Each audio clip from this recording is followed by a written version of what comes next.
Você é um psicopata? Faça o teste.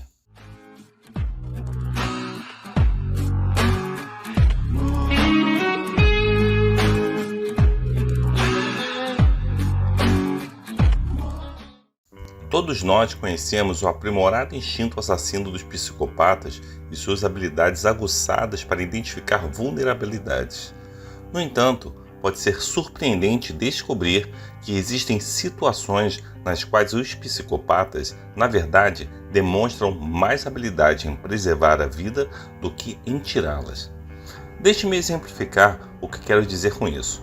Imagine que você está diante de uma situação em que um trem está se aproximando em alta velocidade nos trilhos. 5 pessoas ficam presas à frente e não têm como escapar. Felizmente, há um botão à sua disposição que pode desviar o trem para outra via.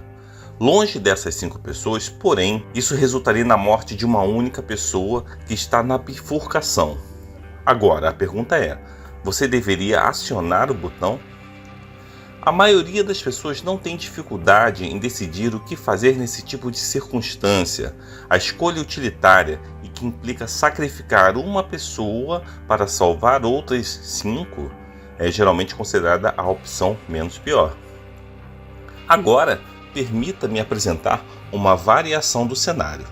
Imagine que um trem fora de controle prestes a atingir 5 pessoas nos trilhos. No entanto, dessa vez você está em uma passarela acima do trilho e há um indivíduo consideravelmente grande bloqueando o caminho. A única maneira de salvar as 5 pessoas é empurrar o estranho da passarela. Isso resultaria na morte certa desse estranho, mas seu tamanho impediria que o trem atingisse as outras 5 vidas. Agora, a pergunta é: você deveria empurrar o estranho?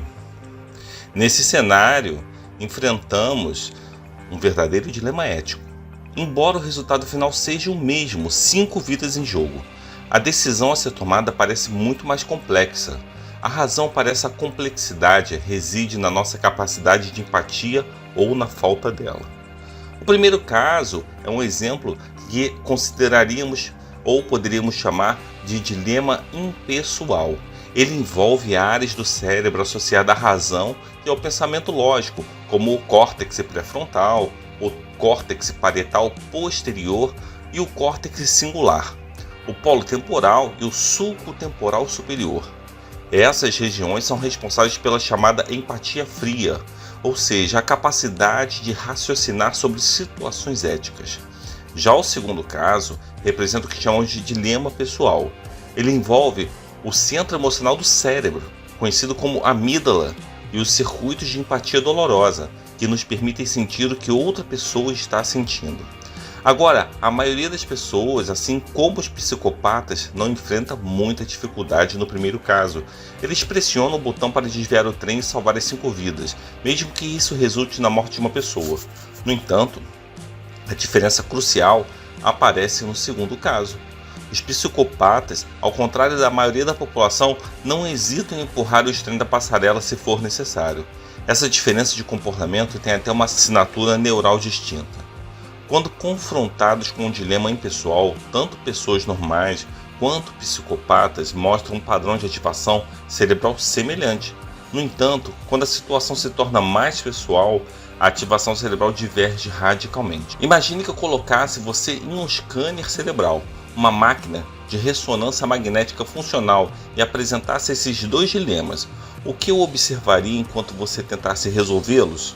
Bem, no momento que a natureza do dilema muda de pessoal para impessoal, eu veria o centro emocional do seu cérebro, a amígdala e os circuitos cerebrais relacionados, como o córtex frontal, órbita medial, acendendo numa máquina como um pinball.